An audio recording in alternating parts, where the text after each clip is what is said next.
Siji limo pitu. Podcast ternyata nih.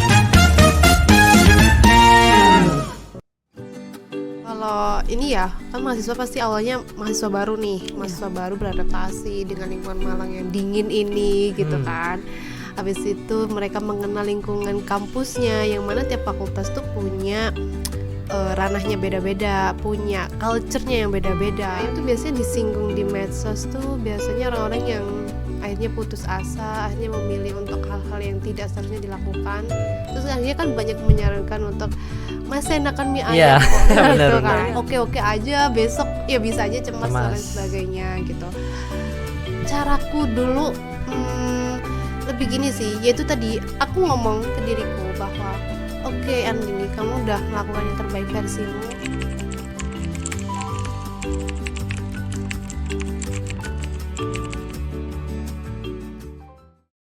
Hai Sobat Ternyata, selamat datang di podcast Ternyata.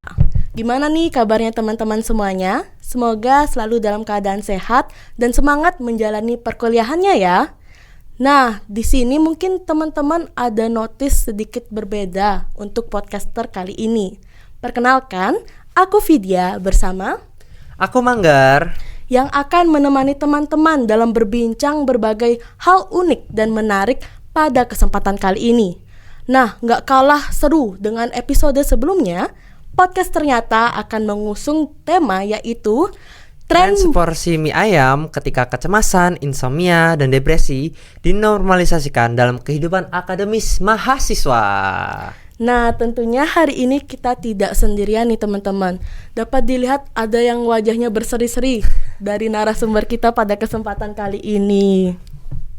Benar sekali. Nah, untuk kakaknya nih, mungkin pemirsa belum kenal ya. Bisa perkenalkan dulu kakak.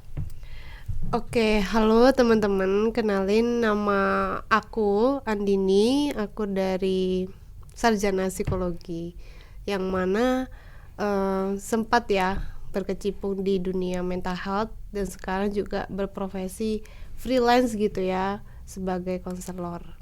Salam kenal. Oke, salam kenal juga. Salam kenal Kak. Nah, keren banget ya Kak. Iya benar, kakaknya ini mungkin sudah memiliki pengalaman yang sangat luar biasa ya Manggar. Karena pada kesempatan kali ini dengan tema yang sudah mungkin relate bagi kita, itu akan sangat insightful untuk teman-teman di sangat benar. sana. Benar. Nah, di sini mungkin untuk sesuai temanya, pembahasan hari ini mungkin akan berdaging. Benar. Dan karena kita sebagai mahasiswa juga tentunya kita akan sebelum jauh mengobrol tentang mie ayam. Tadi kan ada mie ayam ya Kak. Nah, kita akan gimana sih pandangan kakak terkait kehidupan akademis mahasiswa di Malang. Kan kita tahu ya kalau di Malang itu terkenal dengan kota yang sejuk, adem, tapi kayak panas kepala gitu loh Manggar. Kalau misalnya kita sebagai mahasiswa sibuk ya. Benar, gak cukup ternyata untuk sejuknya Malang mengademkan kepala kita. Nah, bagaimana nih menurut kakak terkait kehidupan akademis di Malang, apalagi kita sama-sama dari Universitas Brawijaya Kak. Oke, Mbak Vidya. Vidya sama Mas Manggar ya. Terkait kehidupan mahasiswa. Sebenarnya tuh kalau ini ya, kan mahasiswa pasti awalnya mahasiswa baru nih, mahasiswa baru beradaptasi dengan lingkungan Malang yang dingin ini gitu kan. Habis itu mereka mengenal lingkungan kampusnya, yang mana tiap fakultas tuh punya ranahnya beda-beda, punya culture-nya yang beda-beda kayak gitu. Jadi ya pasti akan ada banyak gejolak biasanya, karena kan mereka memasuki dunia baru, lingkungan baru, teman-teman baru, yang mana itu butuh support system sih sebenarnya. Jadi mereka nggak bisa sendiri nih. Intinya gitu sih. Sebagai mahasiswa pun itu kalau sampai mahasiswa akhir, mahasiswa di tengah-tengah perkuliahan, maksudnya semester 4-5 begitu, juga tetap butuh support system. Intinya ya mereka harus beradaptasi lah. Intinya seperti itu. Oke, berarti support system ini menjadi peranan penting ya Kak. Untuk mahasiswa ya. Tapi sebelum jauh kita membahas tentang support system ini, di mahasiswa juga sering ini Kak ada budaya begadang. Nah itu kayaknya udah jadi gaya hidup gitu untuk mahasiswa. Nah, itu tuh menurut kakak yang sudah berkecimpung di dunia psikologi, gimana sih kak untuk budaya begadang ini?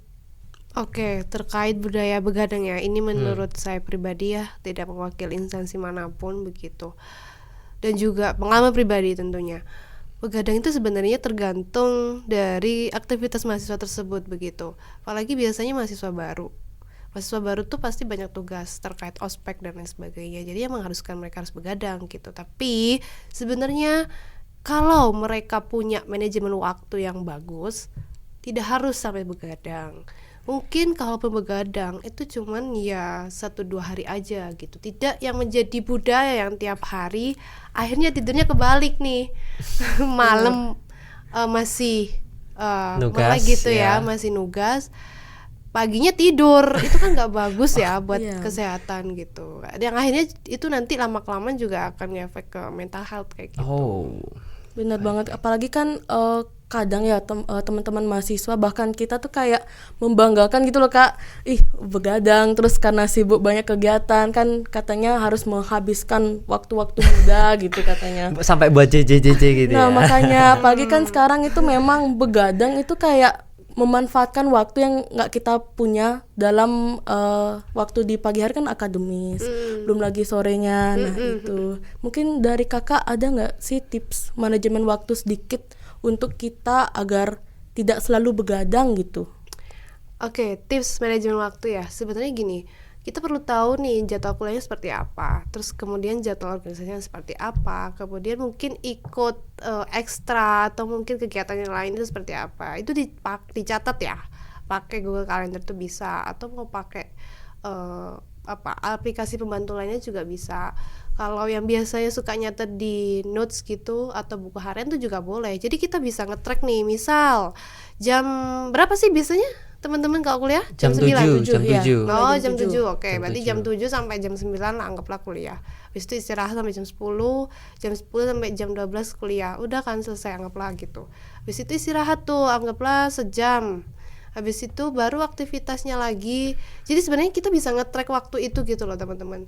Gak harus yang loss semua dipakai untuk kegiatan. Kita juga butuh istirahat, kita juga butuh makan kayak gitu. Kita juga butuh untuk bersosialisasi. Tapi ya tidak harus selalu dihabiskan untuk sosialisasi juga gitu. Mungkin anggaplah kita ngobrol ya sama teman-temannya gitu, hangout kemana gitu. Kita bisa habis waktu 6 jam misal gitu. Itu too much gitu loh untuk orang-orang yang punya kegiatan padat seperti itu. Jadi ya memang kita harus atur waktu sedemikian rupa sih gitu tipsnya. Oke, berarti pemirsa udah lumayan tahu ini untuk pembagian waktu dan tips and triknya. Kita lanjut untuk pembahasan berikutnya nih kak. Kan tadi kakak udah nyinggung soal mahasiswa tuh butuh support system nih. Nah tapi terkadang ada nih juga yang kayaknya aku nggak bisa deh untuk membagi waktuku lagi untuk seorang person. Tapi dia melarikan itu tuh ke hal yang lain, misalnya untuk makan mie ayam seperti itu. Gimana sih kak tanggapan kakak untuk kayak pelariannya tuh bisa jadi seporsi mie ayam seperti judul kita pada podcast kali ini gitu kak. Oke, terkait mie ayam ya, sebenarnya kalau yang saya tahu ya, yang aku tahu, aku pakai aku aja deh, sorry ya. Aku tahu tuh terkait mie ayam tuh biasanya disinggung di medsos tuh biasanya orang-orang yang akhirnya putus asa, akhirnya memilih untuk hal-hal yang tidak seharusnya dilakukan. Terus akhirnya kan banyak menyarankan untuk masih enakan mie ayam kok gitu kan. Seenggaknya tuh masih ada mie ayam buat pelarian. Nah, kalau terkait itu sebenarnya itu kata-kata motivasi ya, penyemangat bahwa itu kata-kata ya penyemangat itu tadi untuk kamu tidak sendirian loh gitu. Kamu bisa makan ngobrol sama aku sambil kita makan mie ayam kayak gitu. Oh, berarti tuh kayak makna tersembunyi di balik kata-kata mie ayamnya tadi tuh ya. Betul. Mungkin juga supaya kita tuh ada hari esok masih ada makanan yang enak bisa dinikmati gitu daripada kita mengalihkan ke pikiran negatif. Jadinya kita alihkan ke apa yang kita suka gitu. Mungkin lanjut ya kak, dari mie ayam tadi ini kan nggak hanya sebagai makanan ya, tapi simbol pelarian. Nah, menurut dari kakak sendiri, apakah bentuk pelarian seperti ini itu termasuk dari yang kita kenal sebagai coping mechanism yang sehat, atau justru malah kayak makin lama dilakukan tuh nggak bagus gitu. Oke, terkait coping mechanism itu sebenarnya gini, ketika seseorang mendapatkan suatu masalah, itu ada 3 cara biasanya akan dipilih, fight, flight, atau freeze. Kalau flight, ya udah dia akan lari dari masalah itu, tidak akan menyelesaikan masalah itu, yang mana endingnya ya masalah itu tidak akan pernah selesai, yang masalah itu akan terus mengikuti dia. Sedangkan kalau fight, dia akan melawan masalah itu dengan cara ya udah gimana penyelesaiannya, seperti itu. Kemudian kalau freeze, nah ya udah dia akan mematung gitu ya, nggak tahu harus gimana, dia berhenti bingung, yang akhirnya bisa aja kepikiran ke hal-hal yang negatif yang tidak seharusnya dilakukan, seperti itu. Seperti yang beberapa berita terakhir yang kita dengar gitu ya, kayak gitu. Jadi kalau ditanya dengan mie ayam itu cara yang positif, kalau dilakukan seterusnya gimana, sebenarnya boleh-boleh aja, tapi ya kita juga harus pikir ya, mie ayam itu kan nggak boleh dibuat makanan utama ya, gitu. Jadi bisa dipilih lagi nih, kalau mau stress release itu bisa ganti-ganti gitu. Entah akhirnya hari ini makan mie ayam, besok mungkin coba deh lari gitu. Jadi kita alihkan ke kegiatan fisik gitu, karena menurutku itu ketika secara fisik kita sehat, itu akan ngefek juga ke kesehatan mental kita, kayak gitu. Karena itu satu bagian yang tidak terpisahkan, kayak gitu. Oh, jadi seperti itu ya penjelasannya dari kakak, sangat insightful banget ya Kak Vidya ya. Iya benar, kayak jadinya kita tuh nggak hanya mempunyai satu pilihan, tetapi untuk mengalihkan pikiran yang negatif tersebut, kita bisa melakukan hobi-hobi yang kita sukai, dan termasuk yang tadi support system itu juga cukup penting kan, daripada kita mungkin sendiri dan nanti bisa ngajak teman-teman bareng buat makan mie ayam gitu. Tapi mungkin untuk mahasiswa kebelakangan ini mulai nih Kak untuk menormalisasikan fenomena kayak mereka tuh cemas sama insomnia di kampus tuh. Jadi kayak di kampus tuh mulai terasa tuh untuk fenomena-fenomena ini. Nah, menurut kakak itu gimana sih kok bisa fenomena ini dianggap bumbu wajib mahasiswa dalam menjalani perkuliahan, seperti itu Kak? Oke, dibilang bumbu wajib ya, insomnia dan cemas.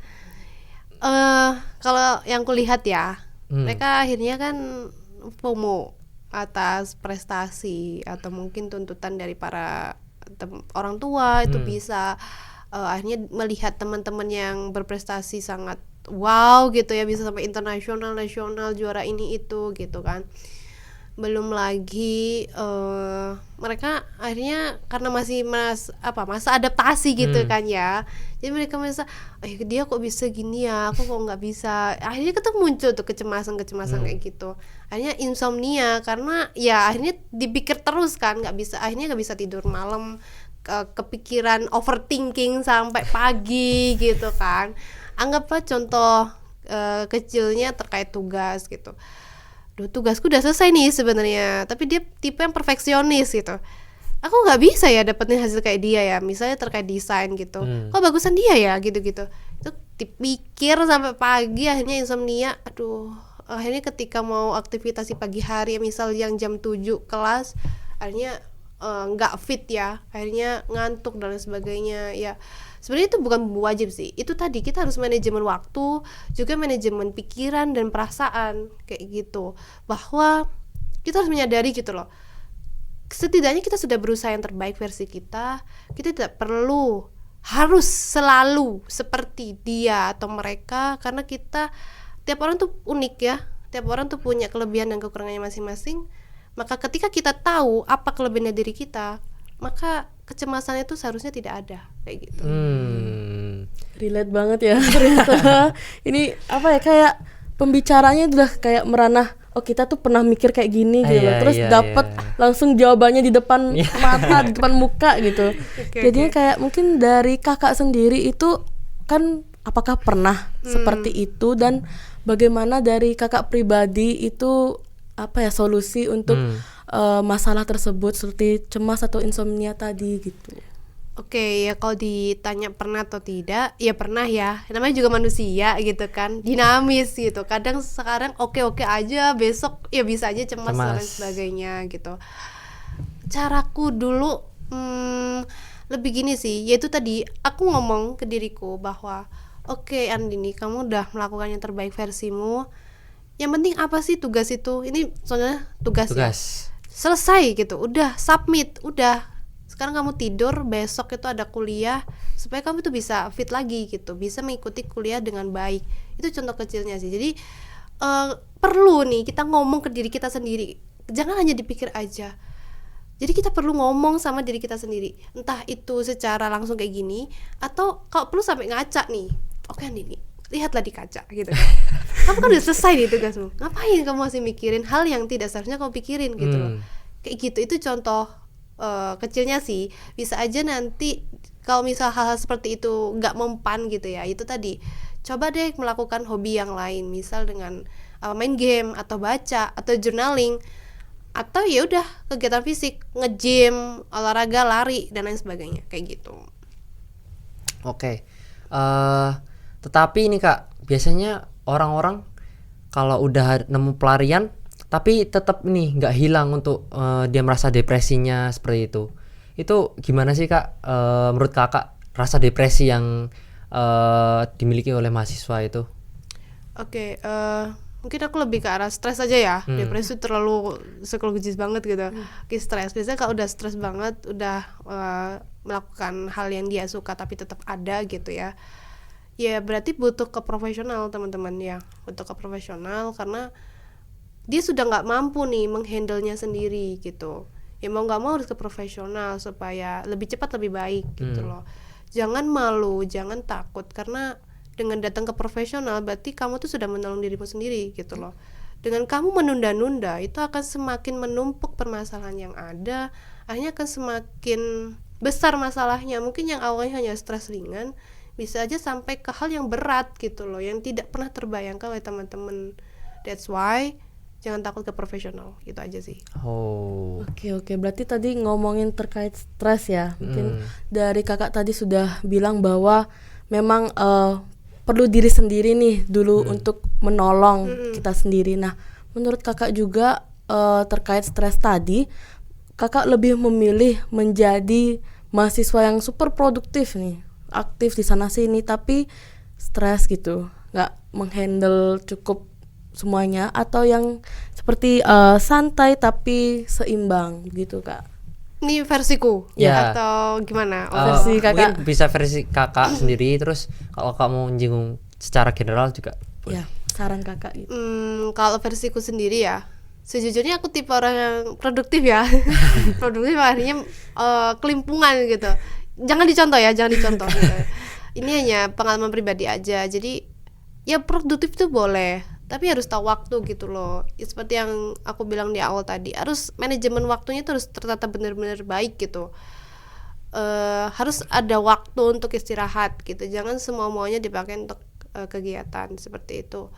Kemudian kalau tadi harus dimilih ya, santai tapi akhirnya bisa terkelola ya. Kalau boleh ya seperti itu gitu. Pilih kegiatan-kegiatan yang memang sesuai dengan value-mu, sesuai dengan arah hidupmu gitu kan.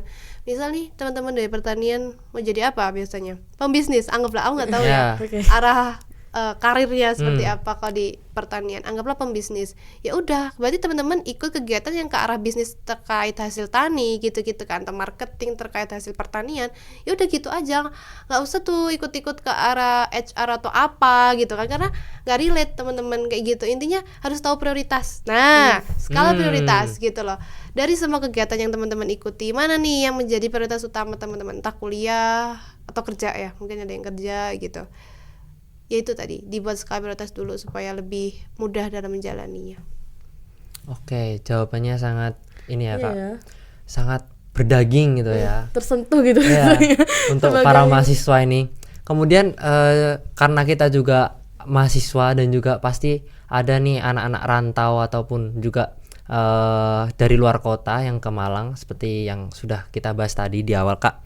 Nah mungkin mereka itu untuk mengatasi hal-hal seperti ini, mereka tuh ingin memiliki teman gitu Kak. Jadi menurut Kakak tuh seberapa penting sih kita tuh punya teman atau lingkungan yang suportif buat mahasiswa gitu, agar ya kita bisa balancein ini.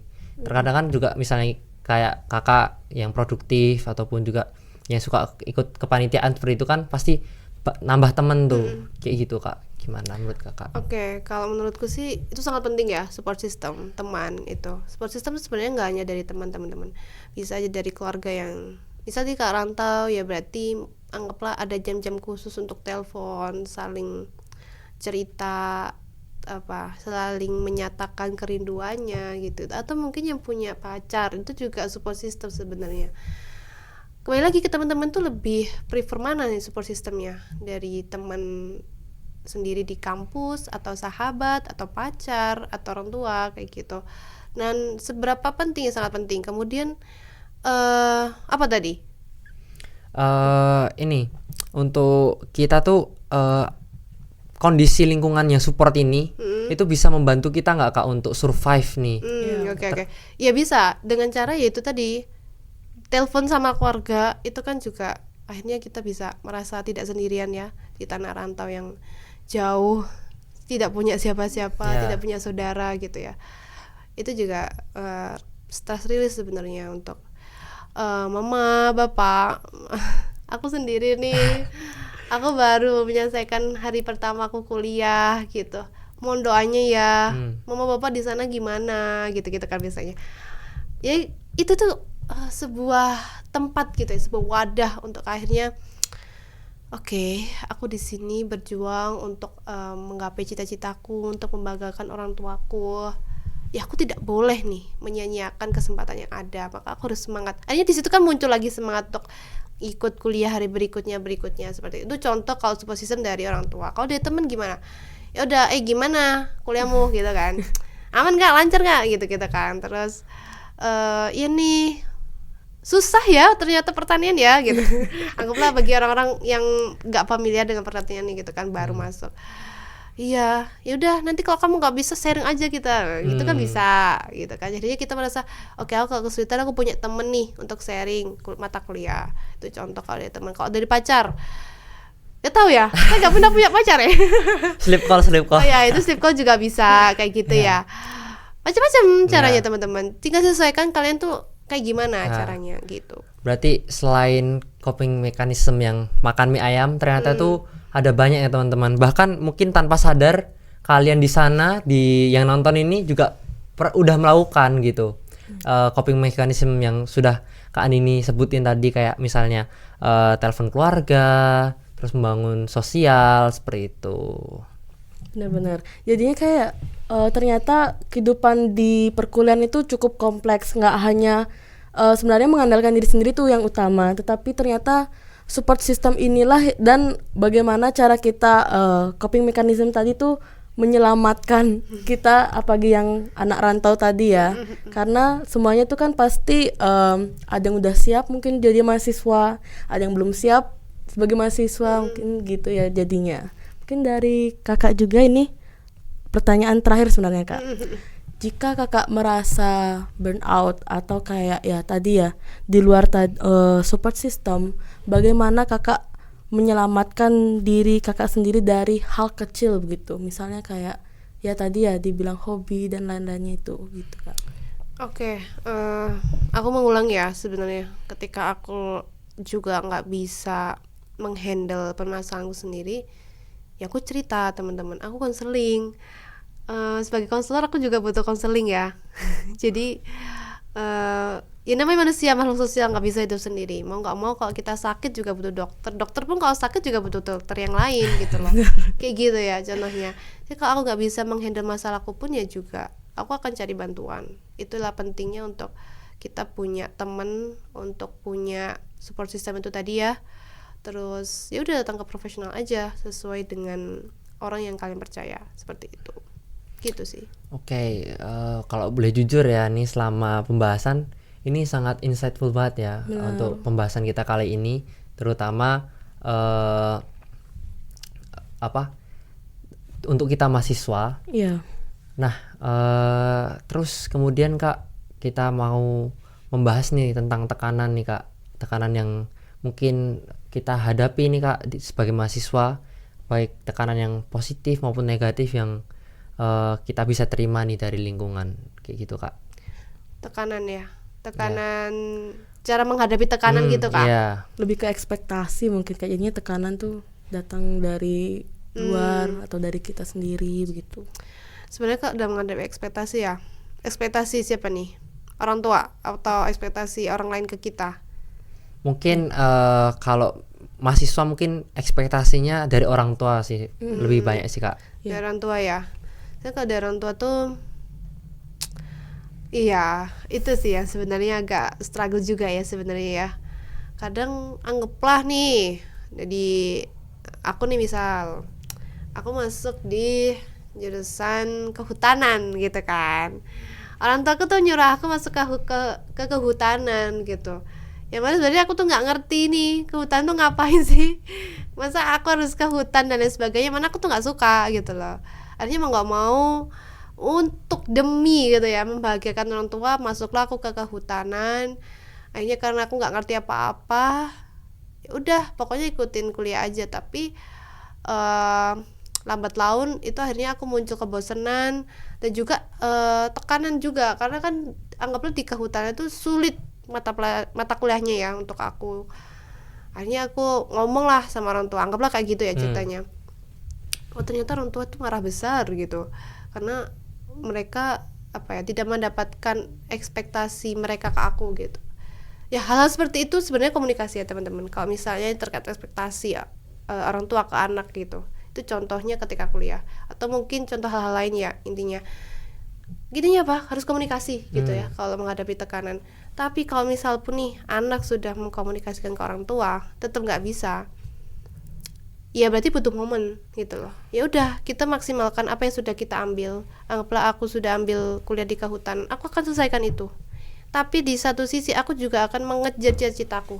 Anggaplah aku suka fotografi, ya di satu sisi aku tetap kuliah, tapi aku juga menjalankan hobiku sebagai fotografer kayak gitu. Itu sih, itu juga perlu komunikasi ke orang tua ya, bahwa oke, mama papa, aku akan menyelesaikan kuliahku, tapi mohon izin ya, mohon untuk doa restunya, aku juga akan melakukan hobiku sebagai fotografer kayak gitu. Itu contohnya. Oke. Berarti kalau dari pembahasan yang kakak sampaikan nih, kalau sudah seperti itu lebih baik kita akan mengempush diri kita sendiri atau kita tekan diri kita sendiri, itu berujung baik atau tidak gitu Kak? Sebenarnya kita tuh perlu tahu kondisinya Mas gitu teman-teman. Kalau memang situasinya memungkinkan ya untuk akhirnya pindah ke arah yang lebih baik, ya nggak apa-apa pindah aja gitu. Tapi kalau situasi tidak memungkinkan, ya mau nggak mau harus menyelesaikannya gitu dengan resiko apapun. Dan untuk menyelesaikan itu kita cukup butuh butuh orang-orang yang bisa support kita ya. Itu tadi kita harus cari orang-orang yang bisa support kita gitu. Kalau ditanya aku nih ya, aku tuh tipe orang yang akan menyelesaikan apa yang sudah aku mulai gitu. Jadi apapun resikonya, ya aku akan selesaikan itu gitu. Tapi kembali lagi ya, prinsip orang tuh beda-beda. Mau ya udah aku nggak bisa nih kayaknya, nggak bisa aku sampai akhir, ya udah aku akan stop di tengah gitu, aku akan memulai lagi dari awal kayak gitu. Nah nih Kak, kan kita udah tahu nih jawaban dari kakak nih tentang cara mengelola dari segi emosional, terus juga sedikit tentang mental health tadi ya Kak ya. Nah karena kita sebagai mahasiswa nih masih dalam ranah perkuliahan ataupun juga masih diayomi oleh universitas nih Kak, kira-kira apa sih yang bisa universitas berikan untuk mahasiswa-mahasiswanya ini yang tentunya mendaftar nih di universitas tersebut, agar dia tuh bisa mengelola emosinya, mengelola manajemennya tadi, ataupun juga mental health-nya, sehingga tetap bisa maksimal dalam berkuliah di universitas tersebut gitu Kak. Oke Mas, makasih pertanyaan yang bagus ya. Sebagai mahasiswa yang masih dalam naungan kampus begitu, ini hanya sharing aja ya. Sebenarnya kalau menurutku, sebenarnya ya di tiap-tiap di UB itu sudah punya yang namanya Pusat Layanan Konseling Universitas Brawijaya. Jadi di ranah fakultas tuh ada, di ranah universitas tuh ada di pusat, di tiap fakultas juga ada gitu loh biasanya. Pun kalau akhirnya bisa ke ranah jurusan juga sangat bagus gitu. Ini sebagai contoh aja karena aku dulu dari FISIP gitu ya. Di FISIP tuh ada layanan konseling BKM FISIP namanya, Badan Konseling Mahasiswa Tingkat Fakultas. Nah, terus habis itu di pusat tuh ada tuh namanya Pusat Konseling Mahasiswa. Di situ juga melayani semua mahasiswa yang memang membutuhkan konseling secara gratis gitu ya. Nanti teman-teman boleh mendaftar di sana. Cek aja di Instagramnya ada, daftarnya lewat website gitu, nanti akan diarahkan untuk mengisi etiket seperti itu. Jadi nanti akan dapat nomor antrian, terus nanti akan dihubungi oleh tim konselingnya untuk akhirnya mau konseling sama siapa, tanggal berapa kayak gitu. Oke, menarik banget ya ternyata Ya, benar, dari benar, UB benar. sendiri pun Sudah juga menyediakan layanan ya. Dengan dimana tadi ya support system Ya. itu ternyata kita tuh nggak sendiri gitu sebagai mahasiswa, bahwa ada peran dari kampus sendiri Ya. yang menjadikan kita tuh nggak kesepian lah di Ya. kampus, dan kita juga bisa maksimal dalam benar. mengejar akademik kita Benar. begitu. Mungkin karena kita udah memasuki penghujung sesi podcast kali ini, Kak, Kakak bisa menyampaikan closing statement nih, Kak, dari Kakak untuk podcast kita. Oke, terakhir ya dari aku, teman-teman kalau misalnya lagi nggak baik-baik aja, atau mungkin lagi butuh orang-orang baru atau saran-saran dari orang yang berbeda, nggak apa-apa, daftar aja ke profesional. Profesional di sini maksudnya ya udah datang ke psikolog atau konselor seperti itu. Dan di UB tuh punya pusat layanan konseling, di mana tiap fakultas juga punya. Nah, manfaatkanlah fasilitas tersebut karena kalian masih mahasiswa seperti itu. Kalaupun nanti kalian masih merasa gak mau nih pakai dari layanan kampus, kalian juga boleh mengakses profesional di luar kampus yang tentu ada biayanya masing-masing. Itu aja sih, jangan takut ke profesional itu. Oke, dari diskusi tadi rasanya kayak agak tersentil gitu ya, karena kita nih masih panjang juga kehidupan kita sebagai mahasiswa terutama. Nah, dari obrolan dengan kakak sekarang itu kita dapat simpulkan bahwa kita bisa belajar kalau sibuk itu bukan berarti selalu produktif. Tapi dari pelarian kecil seperti seporsi mie ayam ataupun kegiatan-kegiatan lainnya dan support system pun bisa mempunyai makna selama kita sadar batasnya. Nah, mahasiswa itu tetap butuh istirahat, tetap butuh teman, dan butuh ruang juga untuk bernapas. Ya, benar sekali ya, Kak. Kemudian terima kasih nih atas closing statement dari Kak Andini, dan untuk sobat ternyata yang seru dan dalam sekali untuk obrolan kita pada sesi podcast ternyata dengan tema yang kita usung pada podcast kali ini. Mungkin sekali lagi terima kasih kepada Kak Andini yang telah berkenan ikut berdiskusi di podcast ternyata. Dan untuk sekian untuk episode kali ini tentang transportasi mie ayam ketika kecemasan, insomnia, dan depresi dinormalisasikan dalam kehidupan akademis mahasiswa. Makasih juga buat kalian yang sudah setia menonton dari awal sampai akhir podcast kali ini. Dan juga jangan lupa untuk terus dukung podcast ternyata dengan share, like, subscribe, dan nantikan episode selanjutnya dari podcast ternyata yang pastinya seru dan berdaging di next episode. Oke, sekian.